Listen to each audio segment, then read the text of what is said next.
سیما احمد صاحبہ السلام علیکم۔ اہل سنت .net پر یاد فرمانے کا شکریہ۔ آپ کا سوال موصول اور جواب حاضر۔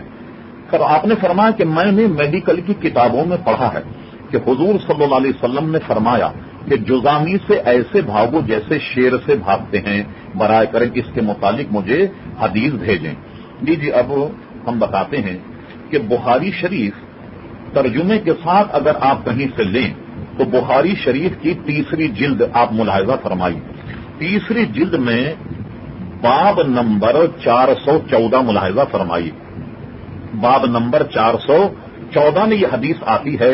پوری حدیث حضرت ابو ہریرہ نے یوں بیان فرمائی کہ حضرت ابو ہریرہ رضی اللہ تعالیٰ سے روایت کہ رسول اللہ صلی اللہ علیہ وسلم نے فرمایا نہ چھوت کی بیماری ہے، یعنی جیسے کہتے ہیں نا کسی کو بیماری ہو تو یہ چھوت ہے، اس کو چکر دوسرے کو لگ جائے گی، اور فرمایا بدشگونی، نہ بدشگونی ہے نہ الو کا جاہلانہ تصور ہے۔ کیا مطلب ہوا؟ جیسے لوگ کہتے ہیں کہ صبح اگر کوا دیوار پر بیٹھ کر بولے تو مہمان آتا ہے، اس قسم کی چیزیں فلاں جناب ہو جائے تو یہ اس کا ترجمہ ہے۔ اس کو بدشگونی کہتے ہیں، اس کو کہتے ہیں شگون لینا۔ حضور نے اس سے منع فرمایا کہ یہ بدشگونی ہے کہ آدمی صبح اٹھ کر کوئی چیز دیکھے تو وہ اس سے شگون لیتا ہے، یعنی کہ یہ ایسا ہوگا، کوا دیوار پر بیٹھ کر بولے تو مہمان آ جائے گا، ایسا۔ الو اگر کہیں بیٹھ جائے تو کہتے ہیں اسے منحوسیت آ گئی، اس لیے فرمانا الو کا جاہلانہ تصور ہے، اور نہ سفر کی جاہلانہ کاروائی کوئی چیز ہے۔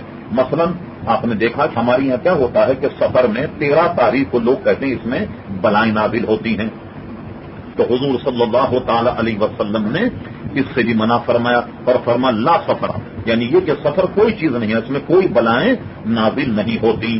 تو اسی حدیث میں یہ فرمایا گیا کہ کوڑی سے یوں بھاگو، کوڑی سے مراد ظاہر ہے کہ جزام ہے، عربی میں اس کو جزام کہتے ہیں اور اردو میں اس کو کوڑی کہتے ہیں۔ جو حضور نے فرمایا کہ ایسے جزامی سے بھاگو، تو اس حدیث کے آخری جملہ یہ ہے کما افرقوا من الاسد، یعنی کوڑی سے ایسے بھاگو جیسے شیر سے بھاگتے ہیں۔